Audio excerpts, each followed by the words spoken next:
Mr. Secretary, your visit is another tangible example of America's unequivocal support for Israel. Hamas has shown itself to be an enemy of civilization. The massacring of young people in an outdoor music festival, the butchering of entire families, the murder of parents in front of their children and the murder of children in front of their parents, the burning of people alive, the beheadings, the kidnappings of a young boy, not only kidnapped, molested, hurt, attacked,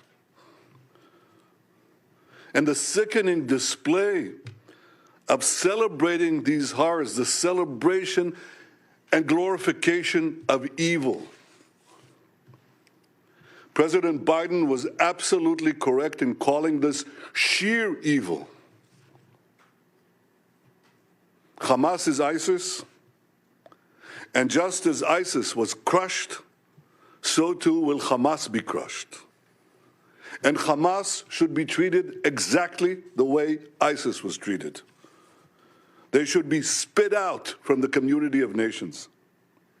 No leader should meet them. No country should harbor them. And those that do should be sanctioned. Tony, my friend, I say to you, I say to all of us, there will be many difficult days ahead. But I have no doubt that the forces of civilization will win. And the reason that's true is because we understand what is the first prerequisite of victory. It's what you just said in our meeting. Moral clarity. This is a time, a particular time, a special time, that we must stand tall, proud, and united against evil. Tony, you are taking that stand. America is taking that stand. Thank you for being here today. Thank you, America, for standing with Israel today, tomorrow, and always.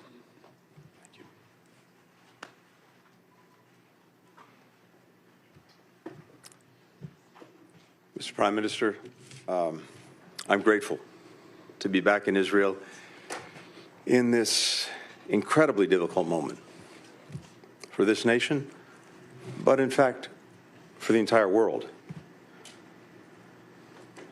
If you'll permit me, personal aside, I come before you not only as the United States Secretary of State, but also as a Jew. My grandfather, Maurice Blinken, fled pogroms in Russia. My stepfather, Samuel Pizar, survived concentration camps, Auschwitz, Dachau, Majdanek. So, Prime Minister, I understand on a personal level the harrowing echoes that Hamas's massacres carry for Israeli Jews, indeed, for Jews everywhere. I also come before you as a husband and father of young children. It's impossible for me to look at the photos of families killed, such as the mother, father, and 3 small children murdered as they sheltered in their home in Kibbutz near Oz,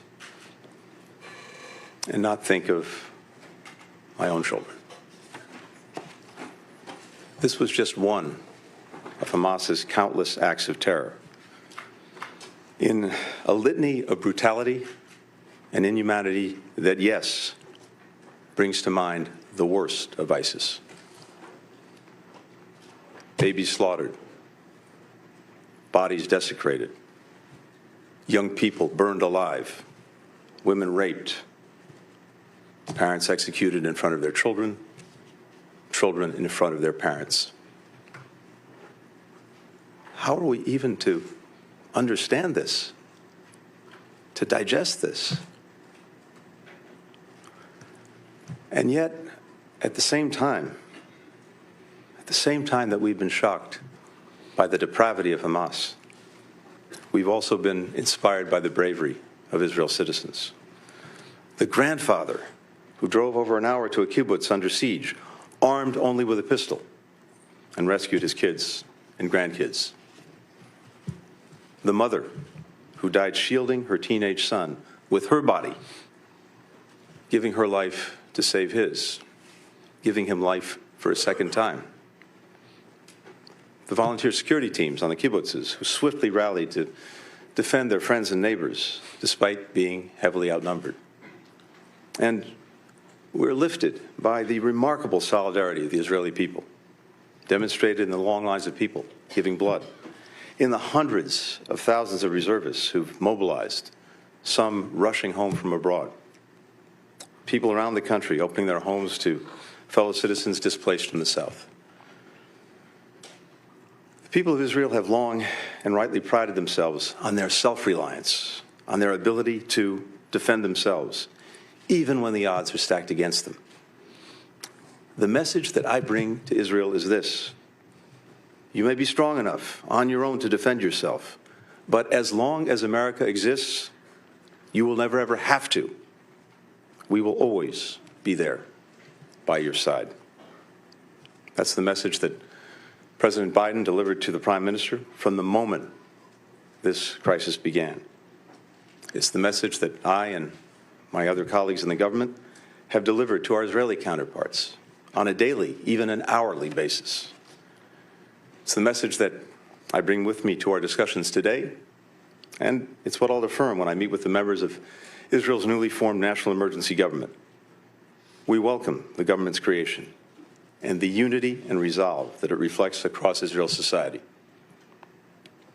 We're delivering on our word, supplying ammunition, interceptors, to replenish Israel's Iron Dome, alongside other defense materiel. First shipments of U.S. military support have already arrived in Israel, and more is on the way. As Israel's defense needs evolve, we will work with Congress to make sure that they're met. And I can tell you, there is overwhelming bipartisan support in our Congress for Israel's security. Here in Israel and everywhere, we will reaffirm the crystal clear warning that President Biden issued yesterday to any adversary, state or non-state, thinking of taking advantage of the current crisis to attack Israel. Don't. The United States has Israel's back. We've deployed the world's largest aircraft carrier to the Eastern Mediterranean. We bolstered the presence of U.S. fighter aircraft in the region. We're providing other support as well. We continue working closely with Israel to secure the release of the men, women, children, elderly people taken hostage by Hamas. We're pursuing intensive diplomacy throughout the region to prevent the conflict from spreading, and I'll be doing that over the course of my trip in the coming days. Too often in the past, leaders have equivocated in the face of terrorist attacks against Israel and its people. That's why we've been adamant with all countries in the wake of these attacks. There is no excuse. There is no justification for these atrocities. You heard the Prime Minister say it. This must be a moment for moral clarity. The failure to unambiguously condemn terrorism puts at risk not only people in Israel, but people everywhere. Look at what just happened. Individuals from 36 countries killed or missing in the aftermath of Hamas's attacks. Europe, Asia, Africa, the Americas. No region has escaped Hamas's bloody reach. Anyone who wants peace and justice must condemn Hamas's reign of terror. We know Hamas doesn't represent the Palestinian people or their legitimate aspirations to live with equal measures of security, freedom, justice, opportunity, and dignity. We know Hamas, instead of promoting the well-being of its citizens, rules repressively and dedicates the resources it has to terror tunnels and rockets. We know Hamas didn't commit its heinous acts with the interests of Palestinian people in mind. we know Hamas does not stand for the future that Palestinians want for themselves and for their children.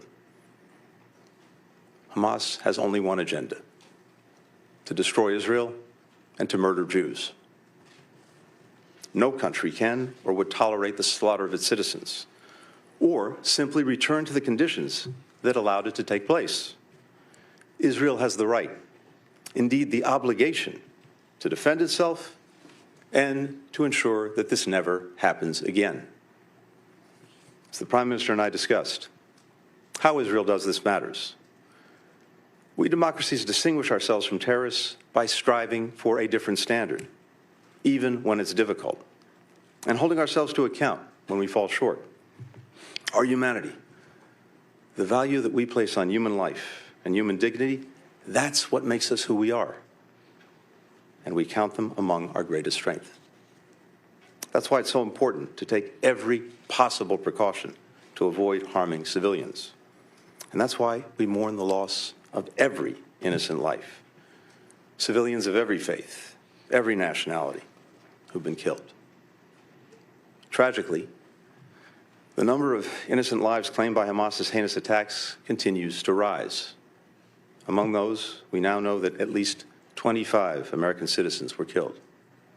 We joined families in Israel, in the United States, around the world, in mourning their immeasurable loss. Nearly 15 years ago, my stepfather, who I alluded to earlier, Samuel Pizar, came here to Yad Vashem to perform the mourner's prayer that he wrote to accompany Leonard Bernstein's Third Symphony, Kaddish. Reflecting on the unspeakable horrors that he'd endured as a boy in the Nazi concentration camps, he wrote that man, though created in your image and endowed with the freedom to choose between good and evil, remains capable of the worst as of the best, of hatred as of love, of madness as of genius. In this moment, where evil, hatred, and madness have once more taken so many innocent lives, we must stand together, resolved to confront what is worst among humanity with what is best. We must provide an alternative to the vision of violence and fear, nihilism and terror presented by Hamas. That is what the United States will do, standing with Israel, working together with its people, and all those in this region who remain committed to the vision of a more peaceful, more integrated, a more secure, a more prosperous Middle East. Thank you very much.